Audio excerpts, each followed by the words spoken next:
Answer അല്ല ആദ്യം നോക്കുന്നത്, പേര് ആദ്യം വായിക്കുന്നത്. ആ പേര് വായിച്ചാണ് ഓരോ കുട്ടികൾക്കും മാർക്ക് ഇടുന്നത്. റിനു മിസ്സിനാണ് ഏറ്റവും കൂടുതൽ പവർ കൊടുക്കുന്നത്. പ്രിൻസിപ്പാളിനൊക്കെ ഒന്നും ഒരു പവറും ഇല്ല. മെയിനായിട്ട് അവരാണ് കാര്യങ്ങളെല്ലാം തീരുമാനിക്കുന്നത്. എന്തെങ്കിലും ഒരു തീരുമാനം എടുത്ത് ഇപ്പൊ പരാതി പറഞ്ഞ മിസ്സുമാർ ആരൊക്കെയാന്ന് വെച്ചാൽ അവരൊന്ന് മാറ്റി തരിക തന്നെ വേണം. കാരണം പറ്റത്തില്ല, അത്രയും ബുദ്ധിമുട്ടിയാണ് ഞങ്ങൾ ഇവിടെ ഓരോ ദിവസങ്ങളും തള്ളി നിൽക്കുന്നത്. അന്ന് ഞങ്ങൾക്ക് ചെയ്തിട്ട് നമുക്ക് വാക്ക് തന്നതാണ്. ഇന്ന് 5 മണിക്കാകും, നാളെ 5 മണിക്കാകും ഇതിന് തീരുമാനം ഉണ്ടാവും, നമുക്ക് വാക്ക് തന്നതാണ്. അയാളുടെ വാക്ക് പറഞ്ഞപ്പോൾ ഈ കുഞ്ഞുങ്ങൾ പറഞ്ഞതാണ്, അദ്ദേഹത്തെ വിശ്വസിക്കരുത്, ചതിയനാണ്, പുള്ളി വാക്കിന് വിലയില്ലാത്തതാണെന്ന് കുഞ്ഞുങ്ങൾ നേരിട്ട് മുഖത്ത് നോക്കി പറഞ്ഞതാണ്. പക്ഷേ എന്നിട്ടും പേരൻസിന് തന്ന വാക്കാണല്ലോ എന്ന് കരുതിന് മാത്രമാണ് ഞാൻ വീട്ടിൽ പോയത്. എന്നിട്ട് അയാൾ പിറ്റേ ദിവസം 7 മണി വരെ വിളിച്ചില്ല. മാഡം അദ്ദേഹത്തെ അങ്ങോട്ട് വിളിച്ചപ്പോഴാണ്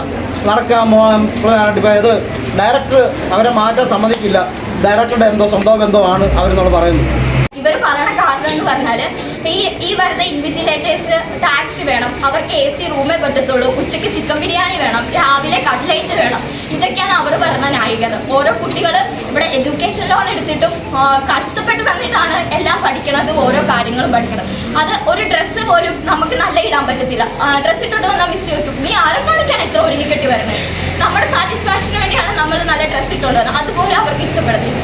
എന്തെങ്കിലും ഒരു തീരുമാനം എടുത്ത് ഇപ്പൊ പരാതി പറഞ്ഞ മിസ്സുമാർ ആരൊക്കെയാന്ന് വെച്ചാൽ അവരൊന്ന് മാറ്റി തരിക തന്നെ വേണം. കാരണം പറ്റത്തില്ല, അത്രയും ബുദ്ധിമുട്ടിയാണ് ഞങ്ങൾ ഇവിടെ ഓരോ ദിവസങ്ങളും തള്ളി നിൽക്കുന്നത്. കൈകൊണ്ട് ചെയ്യാൻ പറ്റാത്ത കാര്യങ്ങൾ അവർ വാഗോണ്ടാണ് ഞങ്ങൾ ചെയ്യിക്കുന്നത്. അതായത് ഒരു കുട്ടിയെ തല്ലാൻ പറ്റിയാലെന്ന് പറഞ്ഞ് വാഗോണ്ട് എന്തെല്ലാം പറയാമോ അതെല്ലാം പറഞ്ഞ് മോശക്കാരാക്കി, അങ്ങേയറ്റം മോശക്കാരാക്കി, എത്രത്തോളം ദ്രോഹിക്കാവോ.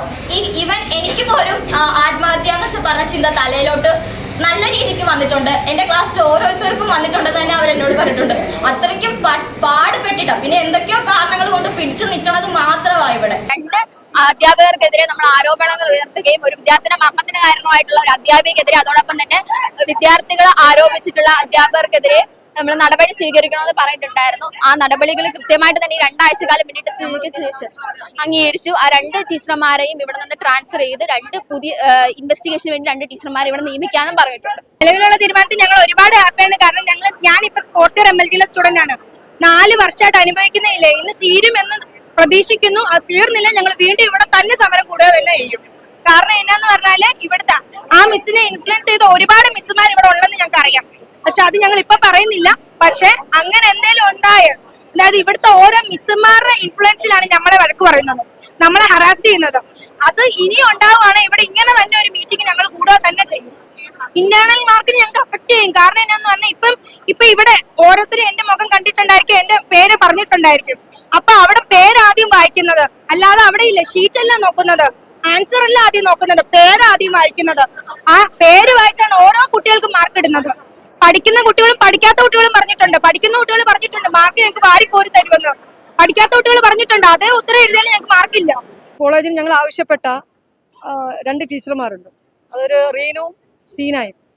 ഈ 2 വിവാദമായ 2 ടീച്ചർമാരെ മാറ്റാമെന്നുള്ളൊരു ഉറപ്പ് ഡയറക്ടറുടെ ഭാഗത്ത് വന്നു. ഉറപ്പായിട്ടാണ് നമുക്ക് അത് റിട്ടേണായിട്ട് എഴുതി തയ്യാറാക്കി തരണമെന്ന് പറഞ്ഞിട്ടുണ്ട്. അത് തരാമെന്നും അവർ ഏറ്റിട്ടുണ്ട്. അത് കിട്ടിയതിന് ശേഷം മാത്രമേ ഞങ്ങളുടെ ഇവിടെ നിന്നുള്ള എല്ലാ രക്ഷകർത്താക്കളും ഇവിടെ നിന്ന് പിരിഞ്ഞു പോകത്തുള്ളൂ.